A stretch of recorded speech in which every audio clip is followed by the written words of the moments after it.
Welcome back to talknorth.com. Thank you for listening. If you can, please download before you listen. It helps our business. I'd also like to thank our producer, Brandon Morton, and let you know if you'd like to sponsor this program or any of the programs on the network, you can reach me at mshsl-org@gmail.com. talknorth.com is powered by Bite Squad. Go to bitesquad.com or download their app. Get food to your door in minutes. Use the promo code TALKNORTH to get your first delivery free. Talk North gets you your first delivery free.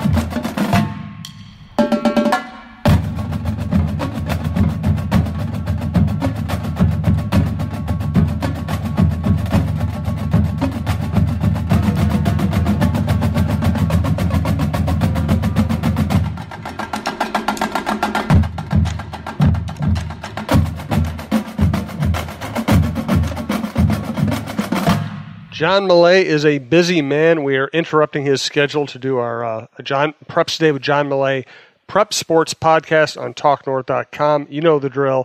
Thanks to Brandon Morton. Thanks to everybody who listens to Talk North, this show, and others. We had about 140,000 listens last month. And if you'd like to sponsor this program, reach a statewide audience, or any of the other programs, you can reach me at jsouhan47@gmail.com. Our Bike Squad deal of the week, either free delivery for your first time if you use the promo code TALKNORTH, all one word uppercase, or this weekend, Saturday and Sunday, you can get $10 off your bitesquad.com order by using the promo code Vikings2018, Vikings2018. John, let's start with, you're always on the road, so let's start with your road trip of the week. Before we even do that, Jim, I think this is show number 50. Wow. I believe. I think I looked at the grand list. I think this is number 50. So. And let me thank our sponsor, gourmetparlorpizza.com, gourmetparlorpizza.com, providing great pizza and great fundraising opportunities for anyone, anywhere in the state. They've been here since the beginning, I believe, so thanks to those guys. Yeah, road trips of the week for me last week.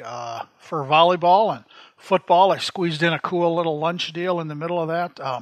First, the volleyball. We had probably, they don't get any bigger than this in the regular season. Teams ranked number 1 and number 2 meeting, and this was Class 2A. Number 1, Stewartville, at number 2, Casson-Manorville.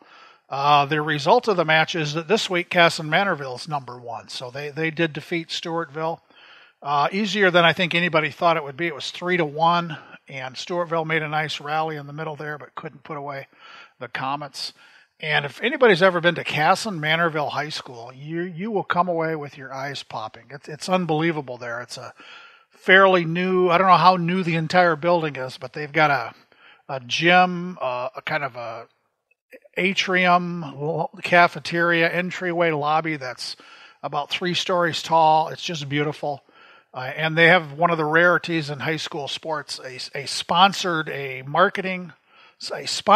for their gym, Home Federal Arena. And I've talked about it before. It's one of the great gyms in the state. It's new. It's high tech. There's natural light before the sun goes down. We had a robot out there between sets. The robotics team from Casson-Manorville shot T-shirts into the crowd with their robot out there on the court. It was really cool. There was live game coverage on YouTube. Casson-Manorville basically has this whole internet TV system for a lot of their activities down there. And it was really neat, and I'll talk about the band later, but when you got a gym that's full, and it's a big gym, and they filled it, and 2 big rivals. And they're going to meet each other again because they're both in Section 1, which is southeast Minnesota, which is a great area for high school sports. So only one of those teams will make it to state. It was really a fun night in Casson. Got home from that trip about 11 o'clock at night. 10 o'clock the next morning, back in the Toyota Camry, headed to New Ulm. I'd been invited to have lunch with the New Ulm Club members at the Kaiserhof in downtown New Ulm. Anybody from that part of the state knows about the Kaiserhof. I've been ridiculed to no end for having a salad at the Kaiserhof. That's so unlike you. It goes against everything I stand for and everything a good German restaurant stands for, but it's the New Ulm Club. It's a civic organization, big sports boosters. They had the 3 head football coaches from the high schools there, New Ulm High School, New Ulm Cathedral, and it's the Lutheran school down there. I'll think of it. Minnesota Valley Lutheran. I'm sorry for that.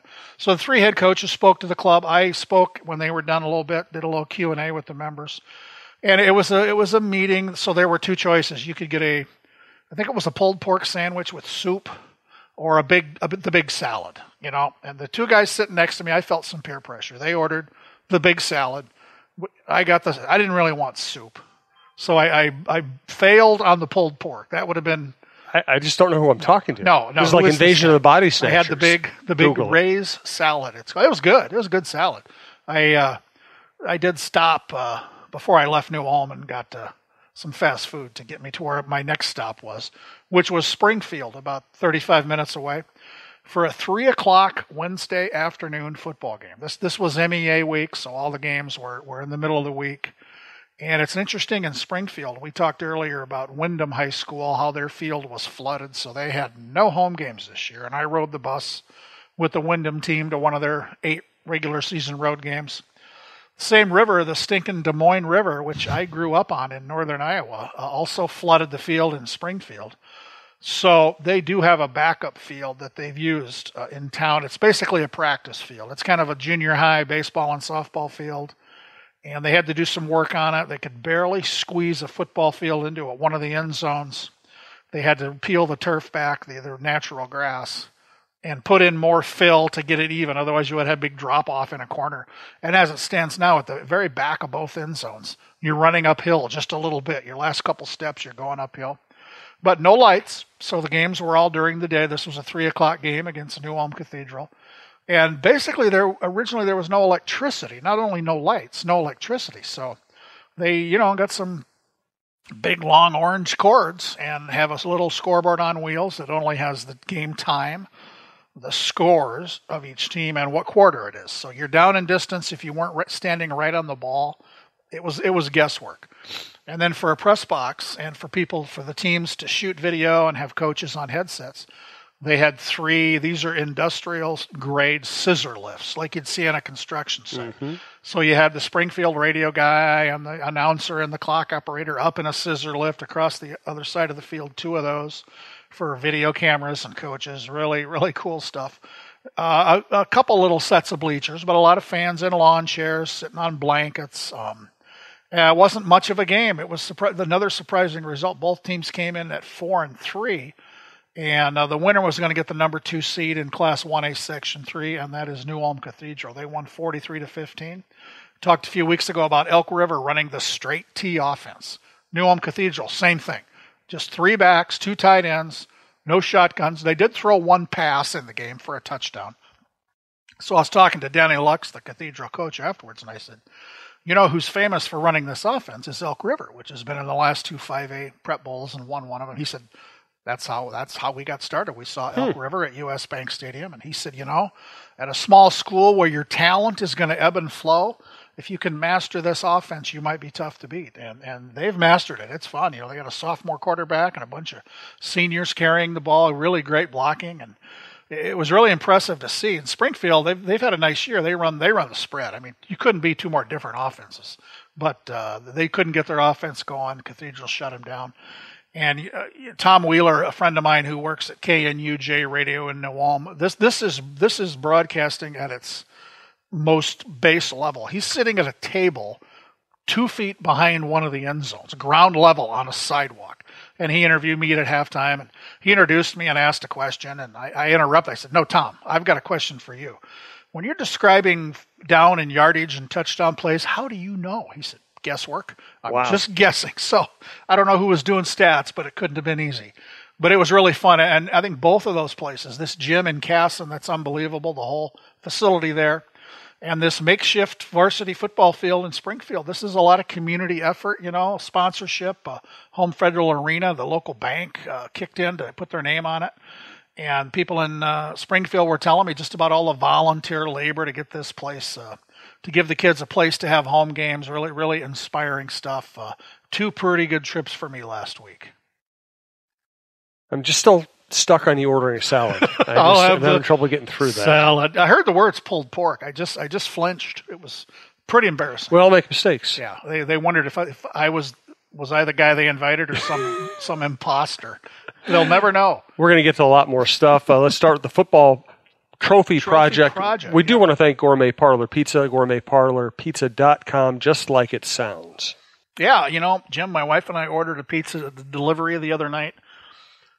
It wasn't great. It just wasn't great. We were like, well, that's not really, our expectations are higher than that. Not that we're pizza snobs, but I wish we'd had a Gourmet Parlor Pizza, which, by the way, you can find at select Cub Foods, Coburn's, and Kowalski's.